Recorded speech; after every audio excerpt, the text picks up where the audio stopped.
Անխելք մարդը։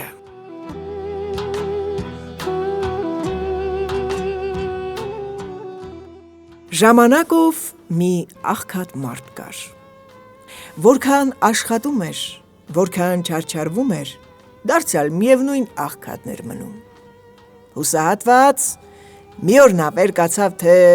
պետք է գնամ գտնեմ Աստծուն, տեսնեմ ես երբ պետք է պրծնեմ այս աղքատությունից ու ինձ համար մի բան խնդրեմ։ Ճանապարհին մի գայլ պատահեց։ «Առաջ բարի մարդ ախպեր, ուր ես գնում», հարցրեց գայլը։ «Գնում եմ Աստծու մոտ», պատասխանեց աղքատը։ «Դարդ ունեմ ասելու»։ «Դե որ գնաս Աստծու մոտ», խնդրեց գայլը, «ասա մի սոված գայլ կա, գիշեր ցերեկ ման է գալիս սարուձոր,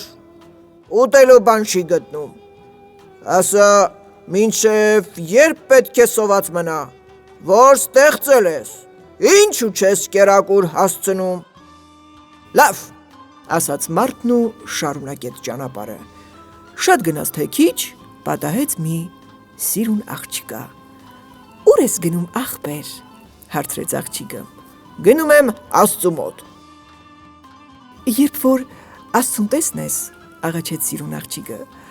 ասա այսպիսի մի աղջիկ կա, ջահել, առողջ, հարուստ, բայց չի կարողանում ուրախանալ, բախտավոր զգալ իրեն, ի՞նչ պիտի լինի նրա ճարը»։ «Կասեմ», խոստացավ ճամփորդն ու գնաց։ Պատահեց մի ծառի, որ թեև ջրափին էր կանգնած, բայց չոր էր։ «Ուր ես գնում, այ ճամփորդ», հարցրեց չոր ծառը։ «Գնում եմ Աստծու մոտ»։ «Դե կանգնիր, մի երկու խոսք էլ ես ապսպրեմ», խնդրեց չոր ծառը։ «Աստծուն կասես, այս ինչ բան է, բուսել եմ այս պարզ ջրի ափին, բայց ամառ ձմեռ չոր է մնում, երբ պետք է ես էլ կանաչեմ»։ Այդ է լսեց աղքատն ու շարունակեց ճանապարհը։ Այնքան գնաց, մինչև գտավ Աստծուն։ Մի բարձր ժայռի տակ, մեջքը ժայռին դեմ տված, ալևոր մարդու կերպարանքով նստած էր Աստվածը։ «Բարի օր», ասաց աղքատն ու կանգնեց Աստծու առաջին։ «Բարով եկար», պատասխանեց Աստված։ «Ինչ ես ուզում»։ «Էն եմ ուզում, որ ամեն մարդի էլ հավասար աչքով մտիկ անես, մեկին ավար չանես, մյուսին խավար։ Ես այնքան տանջվում, աշխատում եմ, էլի չեմ կարողանում կուշտ փորով հաց գտնեմ, իսկ շատերը, որ իմ կեսի չափ էլ չեն աշխատում, հարուստ ու հանգիստ ապրում են»։ «Դե գնա, հիմի կհարստանաս, քո բախտը տվեցի, գնա վայելիր», ասաց Աստված։ «Էլ բան ունեմ ասելու, Տեր», ասաց աղքատն ու պատմեց սոված գայլի, սիրուն աղջկա ու չոր ծառի ապսպրանքը։ Աստված բոլորի պատասխանը տվեց, և աղքատը շնորհակալություն արավ ու հեռացավ։ Վերադարձին պատահեց չոր ծառին։ «Ինձ համար ի՞նչ ասաց Աստված», հարցրեց չոր ծառը։ «Ասաց, քո տակին ոսկի կա, մինչև այդ ոսկին չհանեն, որ արմատներդ հողին հասնի, դու չես կանաչիլ», պատմեց մարդը։ «Էլ ուր ես գնում, արի ոսկին հանիր էլի, համ քեզ օգուտ կլինի, համ ինձ, դու կհարստանաս, ես էլ կկանաչեմ»։ «Չէ, ես ժամանակ չունեմ, շտապում եմ», պատասխանեց աղքատը։ «Աստված ինձ բախտ տվեց, ես շուտով պետք է գնամ, իմ բախտը գտնեմ, վայելեմ», ասաց ու գնաց։ Հետո սիրուն աղջիկը պատահեց ու ճամփորդի առաջը կտրեց։ «Ինչ լուր բերիր ինձ համար»։ «Աստված ասաց,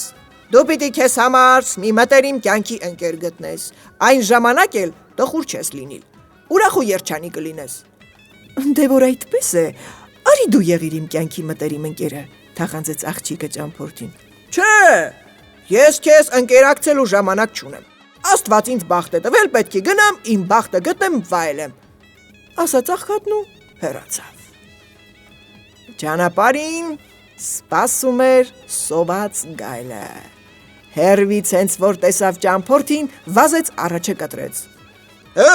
Աստված ինչ ասաց։ Ախպեր, Աստծու մոտ գնալիս քեզանից հետո մի սիրուն աղջիկ ու մի 4 ծառ պատահեցին։ Աղջիկն ապսպրեց, թե ինչու ինքը չի կարողանում ուրախանալ, ծառն էլ թե ինչու է գարուն ամարջոր։ Աստծուն պատմեցի, ասաց. աղջկան ասա իրան համար մի կյանքի ընկեր գտնի, կբախտավորվի։ Ծառին էլ ասա քո տակին ոսկի կա, պետք է այդ ոսկին հանեն, արմատներդ հողին հասնեն, որ կանաչես։ Եկա իրանց պատմեցի Աստծու խոսքերը, ծառն ասաց, թե արի, հանիր ոսկին տար։ Աղջիկն էլ թե ես հենց քեզ եմ ընտրում ինձ ընկեր։ Ասացի, չէ ախպեր, չեմ կարող, Աստված ինձ բախտ է տվել, պետք է գնամ, իմ բախտը գտնեմ, վայելեմ։ Իսկ ինձ համար ինչ ասաց Աստված, հարցրեց սոված գայլը։ Քեզ համար էլ ասաց, սոված ման կգաս, մինչև մի անխելք մարդ կգտնես, կուտես կկշտանաս։ Էլ քեզանից անխելք մարդ, որտեղից գտնեմ, որ ուտեմ, ասաց գայլն ու կերավ անխելք աղքատին։